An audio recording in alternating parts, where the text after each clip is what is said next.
매일 성경과 함께하는 오늘의 큐티 시간입니다.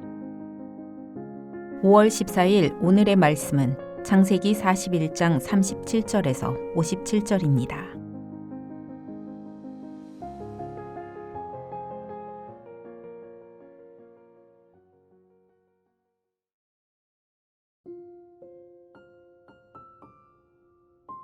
바로와 그의 모든 신하가 이 일을 좋게 여긴지라.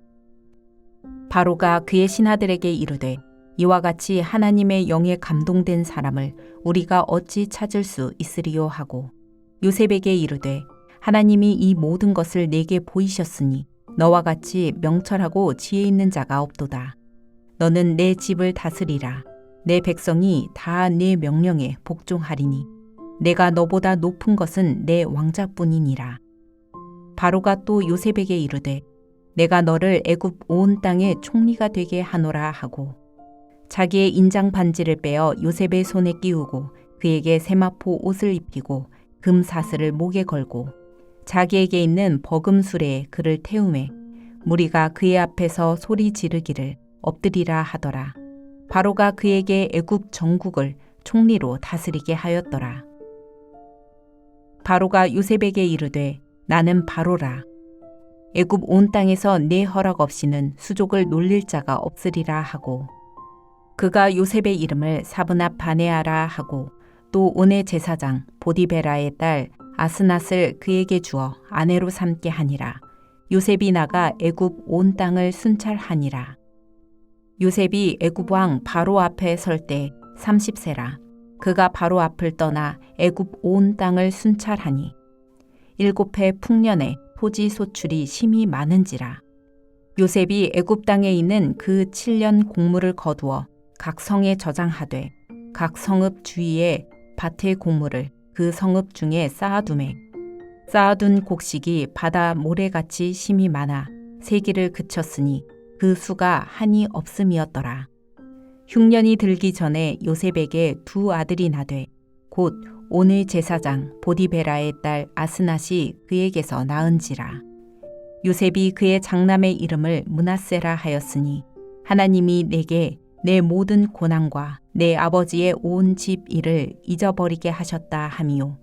차남의 이름을 에브라임이라 하였으니 하나님이 나를 내가 수고한 땅에서 번성하게 하셨다 함이었더라. 애굽 땅에 7해 풍년이 그치고 요셉의 말과 같이 7해 흉년이 들기 시작하매 각국에는 기근이 있으나 애굽 온 땅에는 먹을 것이 있더니 애굽 온 땅이 굶주림에 백성이 바로에게 부르짖어 양식을 구하는지라. 바로가 애굽 모든 백성에게 이르되 요셉에게 가서 그가 너희에게 이르는 대로 하라 하니라. 온 지면에 기근이 있음에 요셉이 모든 창고를 열고 애굽 백성에게 팔세 애굽 땅에 기근이 심하며 각국 백성도 양식을 사려고 애굽으로 들어와 요셉에게 이르렀으니 기근이 온 세상에 심함이었더라.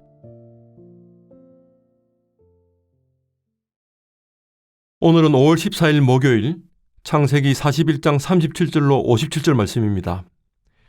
요셉의 인생에서 가장 찬란한 시간입니다. 제수 옷을 벗고 30세에 애굽 총리의 세마포 옷을 입습니다.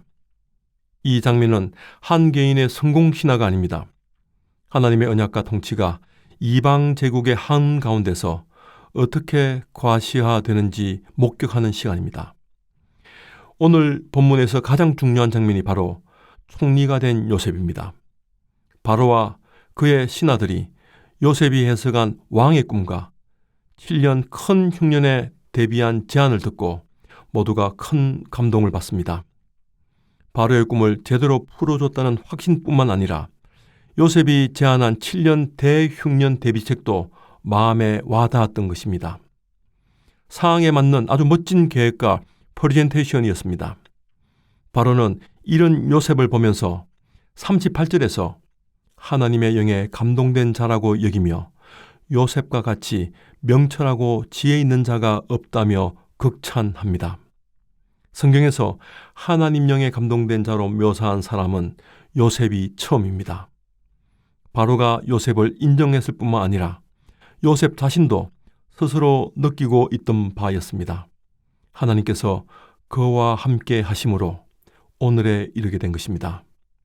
어린 날 꿈꾼 대로 이루어진 것입니다. 요셉의 꿈은 자신만의 꿈이 아니었습니다. 하나님께서 그려주신 꿈이었고 끝까지 간섭하시고 섭리해 주신 꿈이었습니다. 7년 대흉년을 대비하기 위해 요셉이 제안했던 명철과 지혜 있는 자를 총리로 임명하는 일이 멀리서 찾을 필요가 없었습니다. 바로 앞에 하나님 영에 감동되고 명철하고 지혜 있는 자가 있는데 달리 생각할 이유가 없었던 것입니다. 바로는 요셉을 애굽의 2인자로 임명하며 애굽의 모든 살림을 맡깁니다. 자신이 끼고 있던 인장반지를 빼서 요셉의 손가락에 끼우고 세마포 옷을 입힙니다. 그리고 금목걸이를 목에 걸어줍니다.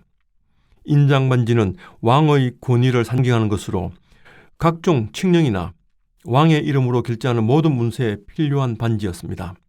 세마포는 아주 특별한 사람이 입는 고급 옷감이었습니다. 요셉이 바로의 총애를 받았다는 사실을 선포하기 위해 자신의 병거에 버금가는 버금 수레에 요셉을 태우고 가두 행진도 합니다. 고대 애굽에서 왕들이 누구를 환영하거나 높은 지위의 사람을 임명할 때 세마포 옷과 금 목걸이와 자신이 타는 마차에 태워 가두 행진을 하는 일은 흔한 일이었습니다. 병거가 성경에서 언급되는 일도 이번이 처음입니다. 모든 사람들이 요셉을 대할 때 바로를 대하듯이 하라는 것입니다. 그리고 요셉의 애굽식 새 이름 하나님께서 말씀하시니 그가 살아 계신다라는 뜻의 사브낫 바네로 짓고 애굽에서 매우 유력한 집안인 온의 제사장 딸 아스낫과 결혼합니다. 요셉은 창세기에서 아브라함과 야곱 이후 세 번째 계명한 사람입니다.